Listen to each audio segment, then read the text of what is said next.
হে everyone, আবার চলে এসেছি একটা নতুন ভিডিও নিয়ে রথযাত্রা উপলক্ষে। আশা করছি সবাই খুব ভালো আছো। সবার প্রথমে কিন্তু আমি একটু মার্জনা চেয়ে নিচ্ছি। আমার ভীষণ ঠান্ডা লেগেছে, তার জন্য আমার গলার ভয়েসটা একটু চেঞ্জ লাগতে পারে তোমাদের। তো চলো আমাদের দুর্গাপুরের রথযাত্রা উৎসব কেমনভাবে পালিত করি আমরা, সেটারই একটু ছোট্ট ভিডিও তোমাদের সাথে শেয়ার করছি। এই আমি আর বিপ্লব বেরিয়ে পড়েছি রথযাত্রা উৎসব উপলক্ষে জগন্নাথ ঠাকুরের মন্দিরের উদ্দেশ্যে। রাস্তায় যেতে যেতে আমার কর্তামশাইয়ের খুব ইচ্ছা হলো যে রথের মেলাটা ঘুরে একবার যাই। ঘুরে মিন্স ওটার ভেতর দিয়ে যে রাস্তাটা আছে সেই রাস্তা দিয়ে আমরা গাড়িটাকে বের করবো। আর যেমনি কর্তামশাইয়ের ইচ্ছা অমনি কাজ। দেখো কি সুন্দর রথের মেলার সমস্ত দোকানগুলো বসে গেছে। আর বসবে নাই বা কেন, রাত্রেবেলায় যে রথ, তার আগে ওদের এখন লাস্ট টাইম প্রিপারেশন চলছে। দোকানপাট দেখো কত সুন্দর করে সাজিয়ে নিয়েছে। যদিও মেলা দেখার আসল মজা কিন্তু রাত্রেবেলাতেই। কত লাইট, কত আলো, চারিদিক যেন ঝলমল করে। দিনের বেলাতে সেই মজাটা থাকে না। এই দেখো, তোমাদের সাথে কথা বলতে বলতেই পৌঁছে গেলাম আমাদের জগন্নাথ ঠাকুরের মন্দিরে। মন্দিরের বাইরে আর ভেতরে চারিদিকে শুধু গাড়ি আর মানুষের ভিড়।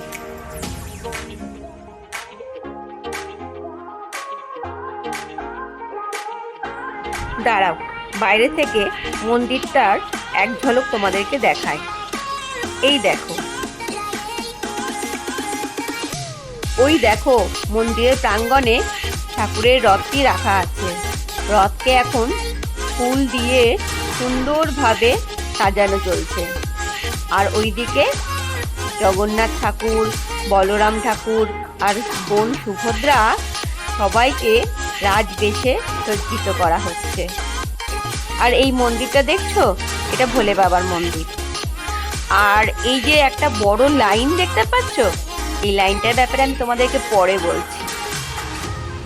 তো চলো আমরা এবার মন্দিরের ভেতরে প্রবেশ করি। দেখো, আমার পাশ দিয়ে একটা ছোট্ট গপু কোলে চেপে চলে যাচ্ছে। কি ভালো লাগলো দেখে। মন্দিরের ভেতরে প্রচণ্ড মানুষের ভিড় ছিল। অ্যাকচুয়ালি এই সময়টা সবাই চেষ্টা করে শত বাধা থাকলেও যে একবার এসে একটু প্রভুর দর্শন করার। তাহলে চলো মন্দিরের ভেতরে এবার প্রবেশ করি।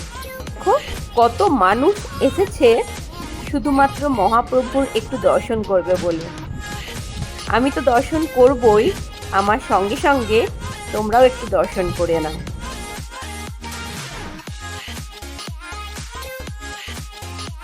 এইদিকে সব ভোগ বিতরণীর কাজগুলো শেষ হয়ে গেলে জগন্নাথ ঠাকুর তার দাদা বলরাম ঠাকুর আর বোন সুভদ্রাকে নিয়ে রথে চড়ে মাসির বাড়ির উদ্দেশ্যে রওনা দেবেন।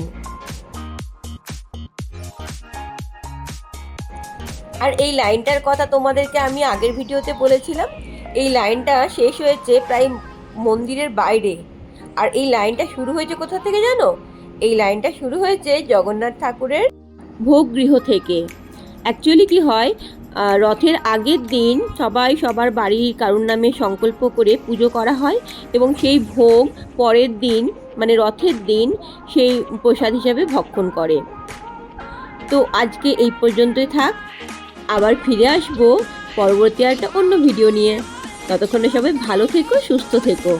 আমার মতো সব ঠান্ডা লাগিয়ে বসো না কিন্তু। আর অবশ্যই ভিডিওটা ভালো লাগলে লাইক, শেয়ার, কমেন্ট করতে ভুলো না। বাই।